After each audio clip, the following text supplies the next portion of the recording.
Walang landing gear, kaya sumadsad sa runway ng paliparan sa Muan, South Korea ang eroplanong yan hanggang bumangga sa pader at sumabog. Sa 181 sakay nito, 151 ang nasawi ayon sa fire agency roon.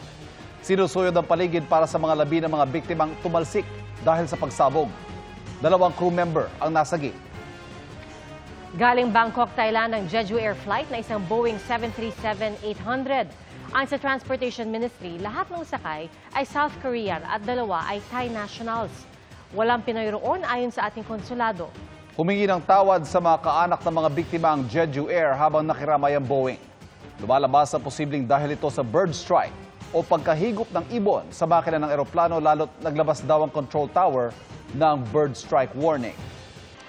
Nadagdagan pa ang mga naputukan bago ang salubong 2025. At ang talamak na online bentahan ng paputok ang sinisisi ng mga otoridad sa pagdami ng mga kaso gaya sa nangyari sa isang taga General Santos na naputulan ng mga daliri. Nakatutok si Jonathan Andal. Kumakalat online ang video na ito nakuha sa gitna ng pagdiriwang ng Pasko sa General Santos City. Masdan ang lalaking humahawak ng nakasinding paputok. Hindi niya binitawan ang paputok na nooy pumipito pa hanggang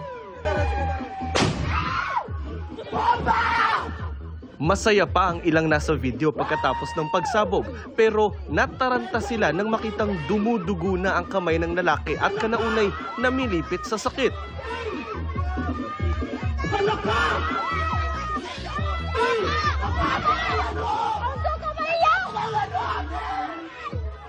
Ayon sa Sorsogon Police, kuha ang video noong December 25.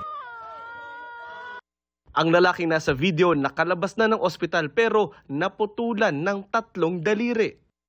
The victim was under the influence of liquor kasi, so makikita natin na parang ang tapang niya. Ang mga fireworks, yan po ay mga bomba. Ang bomba po ay sumasabog at kahit anumang bagay na sumasabog ay hindi dapat hinahawakan. Ang paputok na nakadali sa 24 anyos na biktima ang ipinagbabawal na whistle bomb. Yung whistle bomb na ito na ginamit po nila ay na-purchase nila through online. Isang shop po na based sa Bulacan at binigay lang din po sa kanya ng kanyang friend. Yung kapulisan naman po natin ay walang sawang nagkakandak ng inspection. Ang problema ay nasa online naman po sila bumibili. So mahirap din. Ang DOH sinisisi ang online bentahan ng paputok sa pagtaas ngayon ng kaso ng mga nasasabugan. Lalo't karamihan sa nakadali sa mga nabibiktima, mga ipinagbabawal na paputok. Umakyat na sa 142 ang biktima ng paputok ngayong salubong 2025 sa datos ng DOH. Nanatili sa isa ang nasawi. Sabi ng DOH, 9 sa bawat 10 nasabugan ng paputok, mga lalaki. Karamihay batang edad 5 hanggang 14. Marami sa kanila ang nagsindi o humawak ng paputok. Sa Antipolo, halos 500 boga at mga bawal na paputok gaya ng pikulo ang nakumpiska ng mga pulis mula sa mga bata. Karamihan kasi sa mga na-recover po natin ngayon ay yung mga kabataan, pag nagkakahabulan, iniiwan na nila yung kanilang mga bogas. Sa Central Luzon naman, boga rin ang nangungunang nakakadali sa mga bata ayon sa DOH Region 3. Ang pinakabata po naming naitala sa ngayon ay 6 years old, boga ang kanyang nilaro.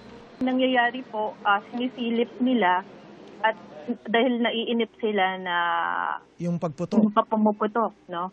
So, nagkakaroon po sila ng burn sa mukha or yung iba po ay sa mata. Para sa GMA Integrated News, Jonathan Andal, nakatutok, 24 oras. Hindi lang mga presyo ng prutas na bilog ang binabantayan sa Divisoria, pati po kaligtasan ng mga namimili at nagtitinda, lalo't may nahuling suspect sa pagnanakaw. Mula sa Maynila, nakatutok live si Von Aquino. Von? Pia, sa gitna nga ng pagkaabala ng lahat sa pamimili ng kanilang pang-medianoche, isang suspect sa pagnanakaw ang nahuli ng mga vendor dito sa Divisoria.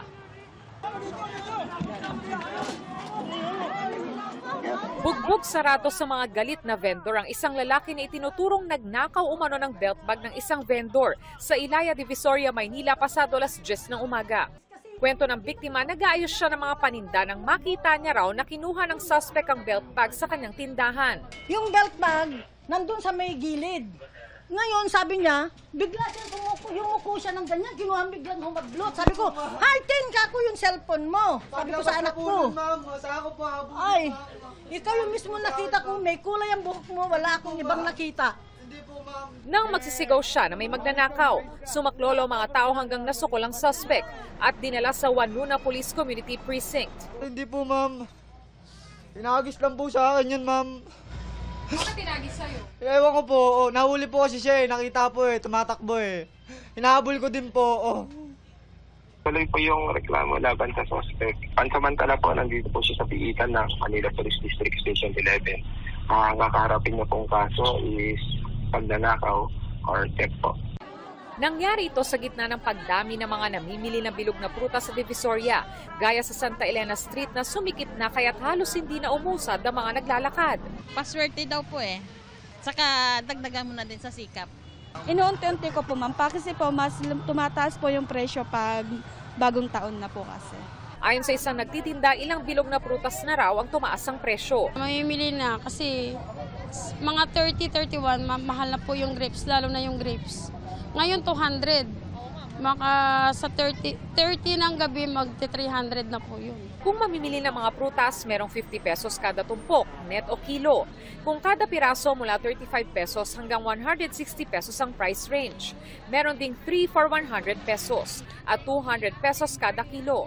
Ang mga matatamis at malagkit na mga kakanin at tikoy, mabenta na rin daw. Mag-stay na po yan sa ganyan na presyo. Hanggang mag-New Year? Yes po, yes po. May mga nagtitinda rin ng polka dots na damit. Sa ilang stall kasama ng mga tindang tsinelas at iba pang gamit ang mga paputok tulad ng fountain at luces. Sabi ng nakausap naming tindera na tumangging humarap sa kamera, ipinabenta lang daw sa kanila ito. Ang ibang mamimili naman, turotot ang binili. Panahon na para magbago. Dati nagpapaputok po ba kayo? Yes, pumupunta pa ako ng Bukawi. Nag-ikot naman sa kamay nila ng Manila DRRMO kasama mga fire truck na nagpatunog ng kanilang sirena para balaan ng mga Manilenyo na huwag magpaputok para iwas sunog at iwas disgrasya sa pagsalubong sa bagong taon. Pia, sa mga oras na ito ay dagsa pa rin ang napakaraming mamimili dito sa Divisoria. Kaya naman ang resulta niyan, napakasikip ng daloy ng trapiko sa ilang kalsada dito sa Divisoria, katulad ng lamang dito sa San Juan Street, kung saan halos wala ng galawan yung mga sasakyan. Pia? Maraming salamat, Von Aquino. Magbabagong taon ng walang bahay ang nasa 50 pamilyang nasunugan sa Caloocan. Isang lalaking PWD ang nasawi. Nakatutok si Jomer Apresto. Nabulabog ang mga residente ng Barangay 118 sa Caloocan City matapos sumiklab ang sunog pasado alas 2 ng madaling araw kanina. Halos lahat ng residenteng nasunugan, walang mga gamit na naisalba. Nagtatakbuan, akala ko sino ang tumatakbo. Palaga dito daw sa amin. Kaya nga nagtakbuan na, wala nga akong dala, yun lang ang dala-dala ko po. Akala ko may nagpapaputok, nagsisigawan na po sila. Paglabas ko po ng pinto, ay na nga po, ang lakas nga po ng apoy. Ayon sa Bureau of Fire Protection, isang 38 years old na lalaking PWD ang namatay sa sunog. As per mga witnesses po, bumalik po siya sa loob, kaya na-trap na. Tapos mahina daw po yung pandinig niya. Saan sa banda siya natagpuan? Sa second floor. Lumalabas sa investigasyon na nagsimula ang sunog sa second floor ng isang 3-story residential area kung saan mabilis kumalat ang apoy. Masikip po yung daan, dikit-dikit po talaga yung bahay. Mga bahay po na nasunog, more or less 20 residential houses. Nananatili muna sa chapel ang mga sunugan. Batay sa datos ng BFP, aabot sa 200,000 pesos ang halaga ng mga napinsalang ari-arian. Iniimbestigahan ng otoridad ang pinagmulan ng apoy. Para sa GMA Integrated News, Jomer Apresto, nakatutok 24 oras.